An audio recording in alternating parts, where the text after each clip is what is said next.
Улсын хурлын хууль зүйн байнгын хорогоор хэлсэн өнөөдрийн сэдв нь энэ чигүүрэгт хамаардаг байгууллагуудад шалгалт хийх тухай асуудлаа.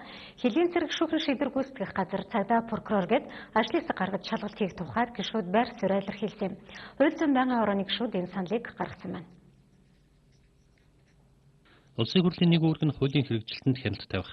Энэ эрхийнхээ дагуу шүүх, прокурор, цагдаа, шүүхийн шийдвэр гүйцэтгэл, улсын бүртгэл, архив, хил хамгаалах газарт шалгалт хийх хүсэлтэй улсын хурлын гишүүд хууль зүйн байнгын хороонд төрүүлжээ. Тухайлбал гишүүн Оюнбаатар, Урьдчилан Хорих анги болон шүүхийн шийдвэр гүйцэтгэх ерөнхий газарт, улсын хурлын гишүүн Бацаандан хил хамгаалах ерөнхий газарт, улсын хурлын гишүүн Баянсэлэнг, улсын бүртгэлийн ерөнхий газар, архивын ерөнхий газар, цагдаагийн ерөнхий газар тус тус шалгалт хийх санал гаргасан байна. Төвчлэн прокурор улсын дээд шүүхэд шалгалт хийх саналыг гишүүд гаргажээ. Шүүх прокурорын байгууллагын үйл ажиллагаа хараат бус байх ёстой. За энэ утгаараа шүүхэд шалгалт хийх тухай асуудал байхгүй гэдгийг гишүүн гончигдор шалгуулсан. Тэр өнөөдөр байнгын хорооны хуралдааныг даргалсан.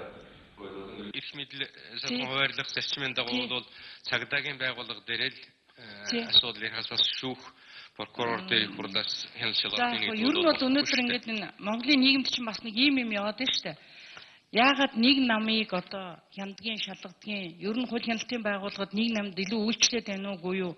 Энд чи юу болоод энэ авилгалдаа тэмцэж байгаа асуудал чинь зөвхөн нэг намыг шалгадаг ийм одоо тогтолцоо бий болж байгаа юм шиг дээ гэдэг ийм янз бүрийн сөрөг эерэг ийм яриануд яваад байгаа учраас үнэхээр одоо хууль хяналтын байгууллагууд маань ингэж ажиллаж байгаа юм уугүй юм уу?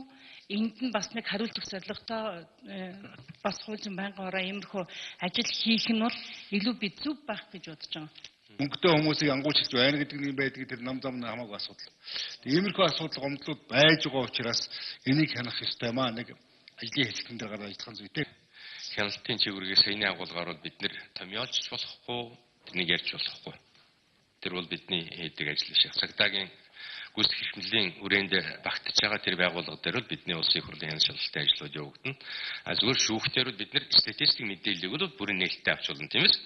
Шүүхийн гаргадаг гэмтрийн гаралт бус тийм шүүхийн одоо статистик мэдээллүүдээр хангадаг тэр шиг үүрэгдэр нь. А нөгөө нэг нь бол шүүх прокурор дээр бид нэр төсвийн чиглэлээр нь төсвийн зарц суусгаар нь бол хяналтын чиглэлгээ хэрэгжүүлж болно. Хууль хяналтын байгууллагад хяналт шалгалт хийх нь хуульд харьцахгүй учраас гишүүдийн санал болгосон их хурлын ажлын хэсэг ажиллах нь зөвөө гэж гишүүд үзсэн. За хяналт шалгалт ажилтнанд танилцаад ирэх хоёр өөр гэдгийг гишүүд энэ үеэр тодруулж байлаа. Мөн давхар сайдаар ажилладаг зарим гишүүн байнгын хорооны харьяа байгууллагын ажилд шалгалт хийх хүсэлт гаргасныг ашиг сонирхлын зөрчлийн хуулиар хориглосон зүйл гэдгийг хэлсэн юм а.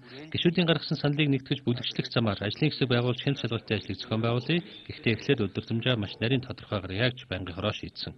Хууль зүйн байнгын хорооны өнөөдрийн хурлаар шүүх байгууллагт хууль өөрчлөлт оруулах тухай хуулийн төслийг хэлц хэсгийг мөн шийдсэн юм. За өмнө нь орон нутгийн засаг захиргааны нэгжийн хүрээнд шүүх байгууллага үйл ажиллагаа явуулж байсан. За харин дээрхүүлж шүүхийг тойргийн системээр нэгтгэн зохион байгуулах санал туссан байна. Ингэснээр шүүх шүүгчдийн ачааллыг тэнцвэржүүлж өгнө гэж хууль зүйн сайд тайлбарласан. За хүн ам ихтэй Улаанбаатар хотын нэг шүүгчид олон хэрэг хуваарлагдаж хит ачаалттай ажиллаж байхад азлагдсан дүүрэг аймгийн шүүгийнхэн зүгээр шахам сууж байдгийг шинэ хууль өөрчилнө гэж төсөл санаачлагч үзжээ.